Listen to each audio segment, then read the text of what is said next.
तुम क्या दोगे? तुम 11% यादव हो, हम 19% मुसलमान हैं। अगर तुम मुख्यमंत्री बने और जनाब मुलायम सिंह बने तो मुसलमानों के वोट की खैरात से बने। तुम याद रखो इस बात को। हम पर इल्जाम, अरे हमारे पे कुछ इल्जाम लगा, हमारी तारीख गवाह है, हमारी नबी की सीरत की किताबें पुकार पुकार कर कह रही हैं कि जिस पर इल्जाम लगता है अल्लाह उसको कामयाब करता है और करेगा इंशाअल्लाह ताला। बिहार में 13% वाले यादव जी 4% वालों से कह रहे हैं कि तुम हमको वोट दो, हमें मुख्यमंत्री बनाओ, हम तुम्हें डिप्टी सीएम बना देंगे। 2% वालों से भी कह रहे हैं कि हमको वोट दो, हम तुम्हें डिप्टी सीएम बना देंगे। 6% वालों से भी कह रहे हैं कि तुम हमें वोट दो, हम तुम्हें डिप्टी सीएम बना देंगे। और वही 13% वाले यादव जी 18% मुसलमानों से कह रहे हैं कि तुम हमको वोट दो, हम तुमको बीजेपी से बचा लेंगे। यादव जी, अब आप हमें ना बचाइए, दरअसल अब हम आपको बचाएंगे। और अगर आपको खुद बचना है और मुख्यमंत्री बनना है तो आपको 18% मुसलमानों को डिप्टी सीएम बनाना पड़ेगा। हम मुसलमानों को अकल आ गई है, हम समझ गए हैं कि भारतीय जनता पार्टी से लड़ाई लड़ने के लिए हमें ताकतवर बनना पड़ेगा, हमें ओहदे पर फायज होना पड़ेगा। अस्सलाम वालेकुम साथियों, आज हम बात करेंगे उस समुदाय की जिसे पिछले कई दशकों से भारत की राजनीति का सबसे बड़ा वोट बैंक समझा गया है। जी हाँ साथियों, हम बात कर रहे हैं उत्तर प्रदेश के मुस्लिम समाज की, जो गुलाम बनकर नहीं बल्कि लीडर बनकर जीना चाहता है। साथियों, 2027 का यूपी चुनाव महज सीटों की जंग नहीं है, यह इज्जत की जंग है। समाजवादी पार्टी, बसपा, कांग्रेस, आप किस पार्टी का नाम ले लीजिए, इन्होंने मुस्लिम समाज को हमेशा सिर्फ एक वोट बैंक की नज़र से देखा है। इन्होंने हमसे वोट लिए हैं, हमें बीजेपी का डर दिखाया, लेकिन जब हमारे मसलों को हल करने की बात आई, हमारी युवा पीढ़ी को रोज़गार देने की बात आई, तो ये पार्टियां मौन हो गईं। दोस्तों, और तो और ये भी है, जहाँ कहीं भी मुसलमानों के साथ अमानवीय घटनाएं होती हैं, उनको मॉब लिंचिंग की जाती है और उनके घर बुलडोज़र से गिराए जाते हैं, वहाँ भी ये इन पार्टियों के कार्यकर्ता और नेता एकदम मौन साध लेते हैं, एकदम चुप रहते हैं। दोस्तों, जिन पार्टी के नेताओं को मुसलमान दशकों से जिताता आ रहा है, अब कभी आज कहीं मुसलमानों के साथ कोई नाइंसाफ़ी होती है, कोई बड़ा कांड हो जाता है, कोई बड़ा हादसा हो जाता है, तो ये लोग एकदम चुप रहते हैं, ये आप अपनी आवाज़ भी नहीं उठाते। दोस्तों, सवाल साफ है, जब ये पार्टियां हमारे हित में नहीं है तो क्या अब समय नहीं आ गया है कि मुस्लिम समाज अपनी खोई हुई इज्जत और अपनी लीडरशिप वापस लाए? आज हम विश्लेषण करेंगे कि कैसे असदुद्दीन ओवैसी की AIM-MIM यूपी में इस नए राजनीतिक विद्रोह का केंद्र बन रही है और क्यों अखिलेश यादव अपनी सबसे बड़ी भूल दोहरा रहे हैं। दोस्तों, एक समय था जब मुलायम सिंह यादव की Samajwadi party Muslim Yadav MY factor के बल पर यूपी की राजनीति पर राज करती थी, लेकिन वह दौर अब खत्म हो चुका है। अखिलेश यादव के नेतृत्व में समाजवादी पार्टी लगातार कमज़ोर होती गई। 2022 में भी सीटें तो आईं, लेकिन बीजेपी को सत्ता से नहीं हटा पाए। क्यों?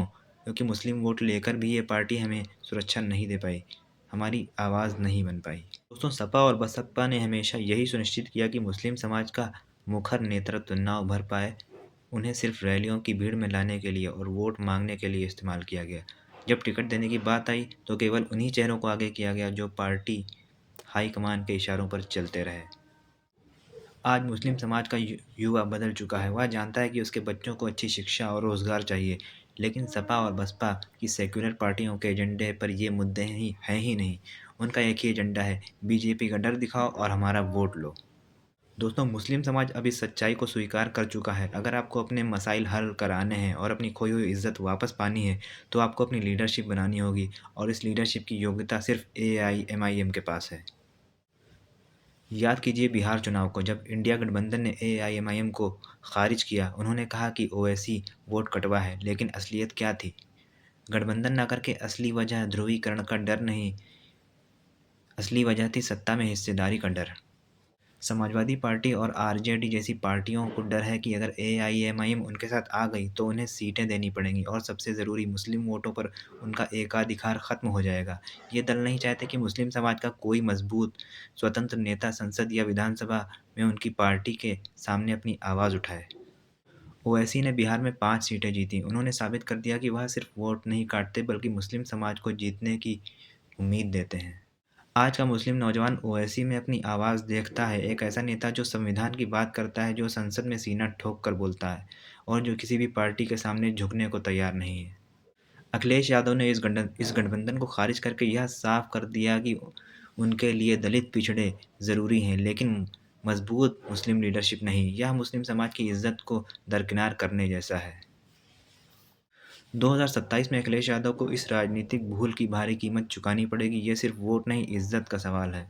दोस्तों, यूपी की लगभग 80 से 90 सीटों पर मुस्लिम वोट निर्णायक हैं। जब समाजवादी पार्टी अपने वोट बैंक को सिर्फ डराने की कोशिश करेगी और एएमआईएम इज्जत और लीडरशिप की बात करेगी, तो युवा मुस्लिम तेजी से एआईएमआईएम की ओर रुख करेंगे। एआईएमआईएम की मौजूदगी ने सपा का सेकुलर होने का दावा पूरी तरह खत्म हो जाए करेगा। मुस्लिम समाज पूछेगा कि अगर आप हमें वोट बैंक मानते हैं, तो हमारे सच्चे लीडर को जगह क्यों नहीं दे सकते? जब एआईएमआईएम कम से कम 50 से 60 सीटों पर अपने उम्मीदवार उतारेगी, तब समाजवादी पार्टी सिर्फ दूसरे नंबर पर रहने के लिए संघर्ष करेगी और बीजेपी को कम मार्जिन से भी जीतने का मौका मिल जाएगा। यह समाजवादी पार्टी की हार नहीं, यह मुस्लिम समाज का वोट बैंक की राजनीति से आज़ादी का ऐलान होगा। दोस्तों, समाजवादी पार्टी की कमजोरी अब स्पष्ट है। वह अपनी पार्टी को मजबूत करने के बजाय हमेशा गठबंधन और दूसरे के वोट पर निर्भर रही है। एआईएमआईएम एक मजबूत राजनीतिक दल है जो मुस्लिमों को मजबूती से खड़ा होने का आत्मविश्वास देता है। दोस्तों, यह बात अब शीशे की तरह साफ हो चुकी है। मुस्लिम समाज ने अब राजनीतिक चालाकियों को समझना शुरू कर दिया है। दोस्तों, पुरानी राजनीति बीजेपी के डर पर चलती थी, नई राजनीति आत्मसम्मान और मजबूत लीडरशिप की मांग करती है। मुस्लिम समाज अब इस भ्रम से बाहर निकल चुका है कि समाजवादी पार्टी, बसपा या कांग्रेस उसके मसलों को हल कर सकती है। अगर 70 साल में ये पार्टियां कुछ नहीं कर पाईं, तो 2027 में क्या करेंगी?